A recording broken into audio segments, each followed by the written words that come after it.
Very good morning. ഞാൻ ക്രിസ്റ്റിന ചെറിയാൻ. 24ന്റെ എല്ലാ പ്രിയപ്പെട്ട പ്രേക്ഷകർക്കും പ്രഭാത വാർത്തകളിലേക്ക് സ്വാഗതം. ജസ്റ്റിസ് ഹേമ കമ്മിറ്റി റിപ്പോർട്ടിലെ വെളിപ്പെടുത്തലുകളിൽ സ്വമേധയാ കേസെടുക്കുന്നതിൽ ആശയക്കുഴപ്പം തുടരുകയാണ്. പരാതിയില്ലാതെ കേസെടുക്കാനാകില്ല എന്ന നിലപാടിലാണ് സർക്കാർ. ഈ നിലപാടിന് വ്യാപക വിമർശനമുണ്ട്. ഇന്ന് ചീഫ് സെക്രട്ടറി മുണ്ടക്കൈ ചൂരൽമല മേഖലകൾ സന്ദർശിക്കുകയാണ്. ഇതടക്കമുള്ള വാർത്തകളുണ്ട്.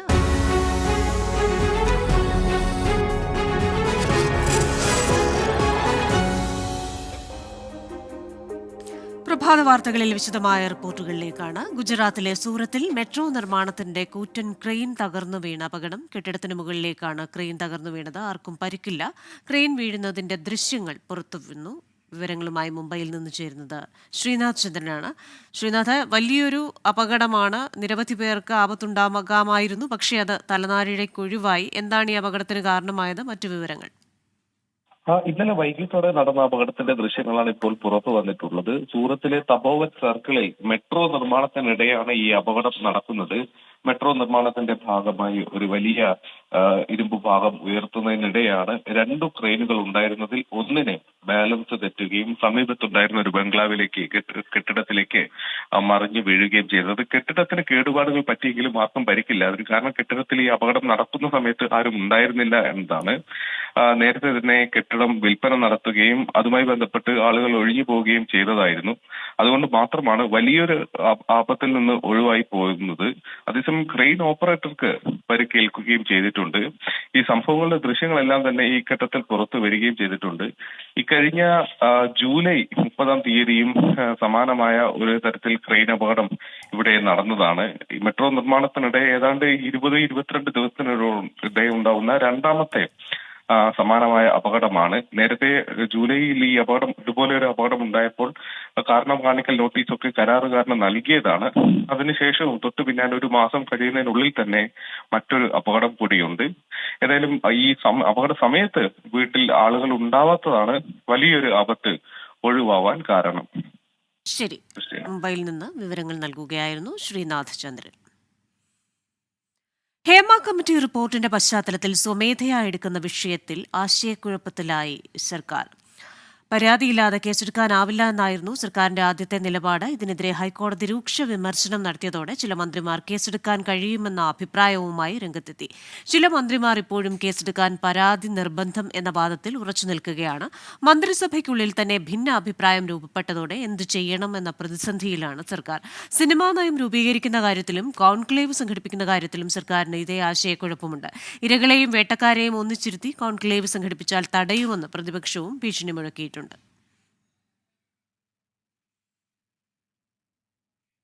വിശാഖപട്ടണത്ത് നിന്ന് കണ്ടെത്തിയ 13-കാരിയെ നാളെ തിരുവനന്തപുരത്ത് എത്തിക്കും. കേരളത്തിൽ നിന്നുള്ള പോലീസ് സംഘം ഇന്ന് ഉച്ചയോടെ വിശാഖപട്ടണത്തെത്തും.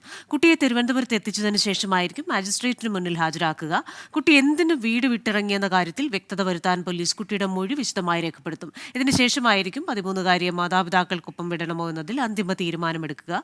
വിശാഖപട്ടണത്ത് ചൈൽഡ് വെൽഫെയർ കമ്മിറ്റിയുടെ സംരക്ഷണയിലുള്ള കുട്ടി നിലവിൽ പൂർണ്ണ ആരോഗ്യവതിയാണ്.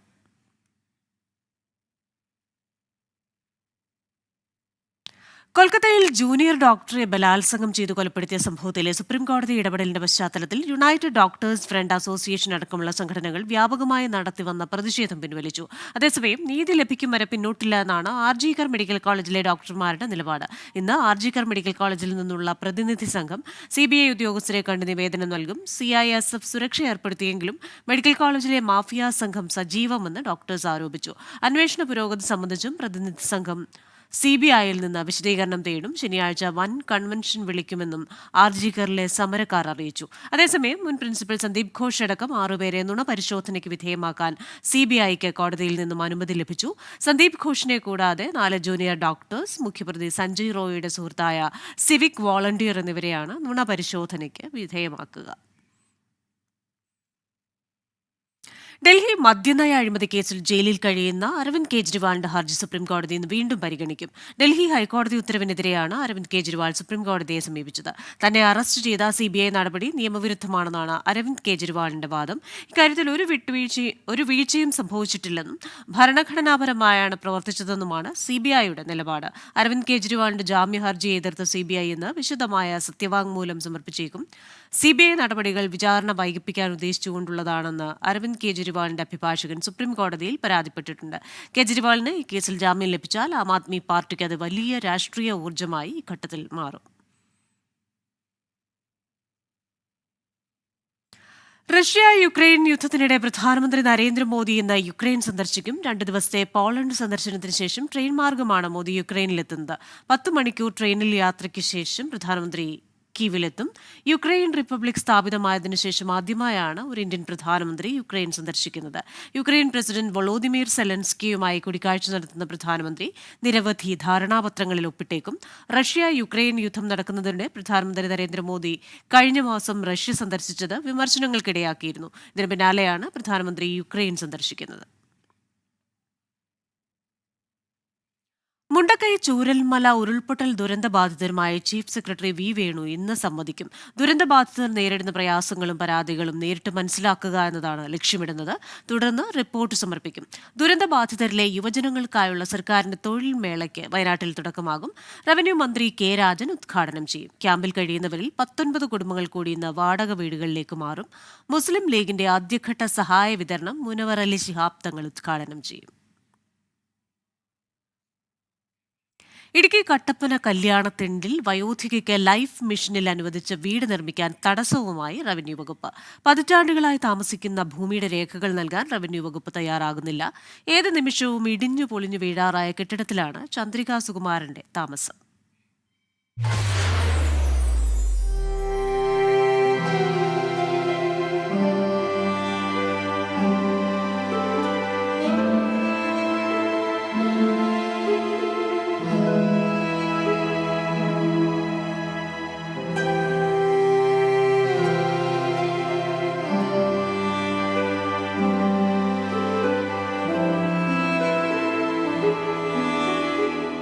ശക്തമായൊരു കാറ്റുവീശിയാൽ നിലം പതിക്കാവുന്ന അവസ്ഥയിലുള്ള ഒരു കെട്ടിടം.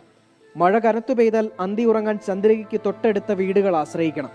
നാട്ടുകാർ വാങ്ങി നൽകിയ പടുത കെട്ടിയതിനാൽ വീടിനുള്ളിൽ വീഴുന്ന വെള്ളത്തിന്റെ അളവ് കുറഞ്ഞിട്ടുണ്ട്. ദുരവസ്ഥ ബോധ്യപ്പെട്ട കട്ടപ്പന നഗരസഭ ലൈഫ് മിഷനിൽ വീട് അനുവദിച്ചു. എന്നാൽ റവന്യൂ വകുപ്പ് വില്ലനായി നിൽക്കുകയാണ്. വില്ലേജ് ഓഫീസർ പറയുന്നത് ഞാൻ കൈവശരേഖ എന്നാൽ അയാളുടെ ജോലി പോകുന്ന പറയുന്നത്. എന്നാ കാരണം നമുക്കറിയത്തില്ല. 3 പ്രാവശ്യം ഇവിടെ വന്നു. ഈ വില്ലേജ് ഓഫീസർ വന്നു, പൈനാബിൽ നിന്ന് ഒരു വില്ലേജ് ഓഫീസർ വന്നു. അയാൾ അവളെ കല്ലുണ്ട് അതെന്ന് താഴെ വരെ പിടിച്ചേച്ചി പറഞ്ഞു, ചേച്ചിക്ക് ഒരു കുഴപ്പമില്ല, വില്ലേജ് ഓഫീസർ എഴുതി തന്നാൽ മതി എന്ന് പറഞ്ഞു.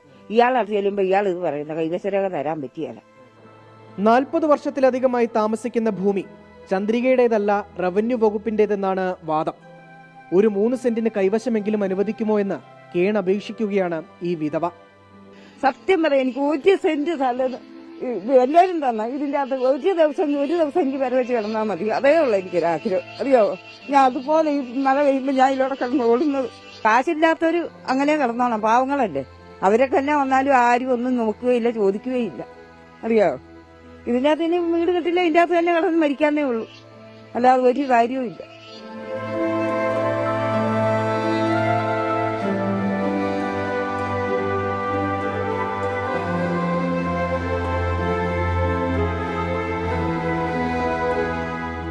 ദയനീയ അവസ്ഥ ചൂണ്ടിക്കാട്ടി കളക്ടർ മുതൽ മുഖ്യമന്ത്രി വരെയുള്ളവർക്ക് പലതവണ അപേക്ഷ നൽകി. ഇതുവരെ നടപടി ഉണ്ടായിട്ടില്ല. എങ്കിലും പുതിയ വീട് പണിയാൻ ഭൂമിക്ക് സർക്കാർ പട്ടയം അനുവദിക്കുമെന്ന പ്രതീക്ഷയിലാണ് ചന്ദ്രിക. സർക്കാരും റവന്യൂ വകുപ്പും അറിയാൻ, മണിമാളിക പണിയാൻ വേണ്ടിയല്ല ഈ വിധവയായ സ്ത്രീ ഇക്കണ്ട ഓഫീസുകളൊക്കെ കയറിയിറങ്ങി നടന്നത്. ഒരു ദിവസം അടച്ചുറപ്പുള്ളൊരു വീട്ടിൽ കിടന്നുറങ്ങാൻ വേണ്ടിയാണ്. അതിനിങ്ങനെ ഇവരെ ക്രൂശിക്കരുത്. മുഹമ്മദ് ഏലപ്പാറയ്ക്കൊപ്പം രാഹുൽ വിജയൻ, 24 ഇടുക്കി. ഹേമ കമ്മിറ്റി റിപ്പോർട്ടുമായി ബന്ധപ്പെട്ട വിവാദങ്ങൾക്കിടെ സിപിഐഎമ്മിന്റെ സംസ്ഥാന സെക്രട്ടേറിയറ്റ് യോഗം ഇന്ന് ചേരും. പുറത്തുവന്ന വിവരങ്ങളുടെ അടിസ്ഥാനത്തിൽ സ്വമേധയാ കേസെടുക്കാൻ കഴിയില്ലെന്നാണ് സർക്കാർ നിലപാട്. എന്നാൽ റിപ്പോർട്ട് പൂർണ്ണമായും ഹൈക്കോടതി വിളിച്ചുവരുത്താൻ തീരുമാനിച്ചത് പാർട്ടി സെക്രട്ടേറിയറ്റ് ചർച്ച ചെയ്തേക്കും. കോടതി തീരുമാനത്തിന്റെ അടിസ്ഥാനത്തിൽ തുടർ നടപടികൾ സ്വീകരിക്കാനാണ് സർക്കാരിന്റെ നീക്കം. റിപ്പോർട്ടിൽ പറയുന്ന ആരോപണ വിധേയർക്കെതിരെ കേസെടുക്കണമെന്ന പ്രതിപക്ഷത്തിന്റെ ആവശ്യം പ്രതിരോധിക്കാൻ ആവശ്യമായ രാഷ്ട്രീയ തീരുമാനങ്ങളും യോഗത്തിലുണ്ടായേക്കും. സംസ്ഥാനത്ത് ഇടത്തരം മഴ തുടരാൻ സാധ്യത. മലയോര മേഖലകളിൽ ഒറ്റപ്പെട്ട ശക്തമായ മഴയ്ക്കും സാധ്യത. എന്നാൽ ഇന്നും നാളെയും ജില്ലകളിൽ പ്രത്യേക മഴ മുന്നറിയിപ്പ് നൽകിയിട്ടില്ല. ലക്ഷദ്വീപിന് മുകളിലായി സ്ഥിതി ചെയ്തിരുന്ന ചക്രവാത ചുഴി അറബിക്കടലിൽ കർണാടക ഗോവ തീരത്തിനു മുകളിൽ ന്യൂനമർദ്ദമായി ശക്തി പ്രാപിച്ചു. ശനിയാഴ്ചയോടെ വടക്കൻ ബംഗാൾ ഉൾക്കടലിൽ പുതിയൊരു ചക്രവാത ചുഴി രൂപപ്പെടാൻ സാധ്യതയുണ്ടെന്നും കേന്ദ്ര കാലാവസ്ഥാ വകുപ്പ് അറിയിച്ചു. കേരള, കർണാടക, ലക്ഷദ്വീപ് തീരങ്ങളിൽ മീൻപിടുത്തത്തിന് വിലക്കേർപ്പെടുത്തി.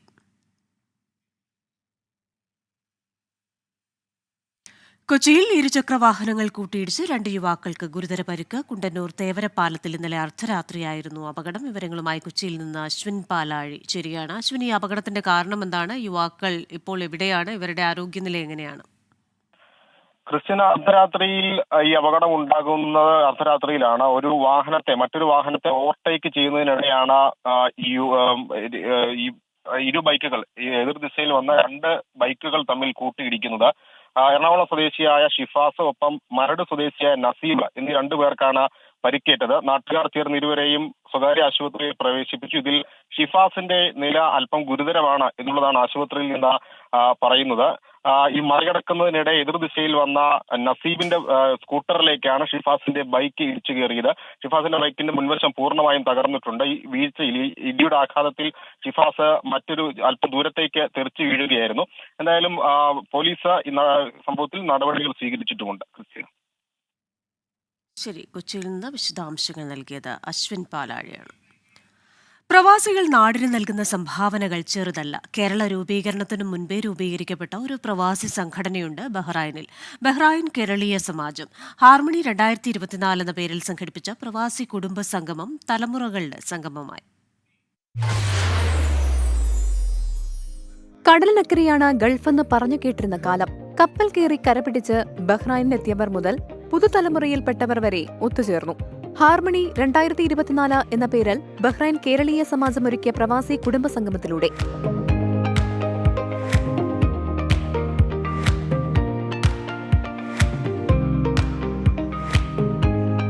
തൃശൂർ ഗ്രാൻഡ് ഹയാത്ത് റീജൻസിയിൽ നടന്ന ചടങ്ങ് അക്ഷരാർത്ഥത്തിൽ തലമുറകളുടെ കൂടി സംഗമമായി.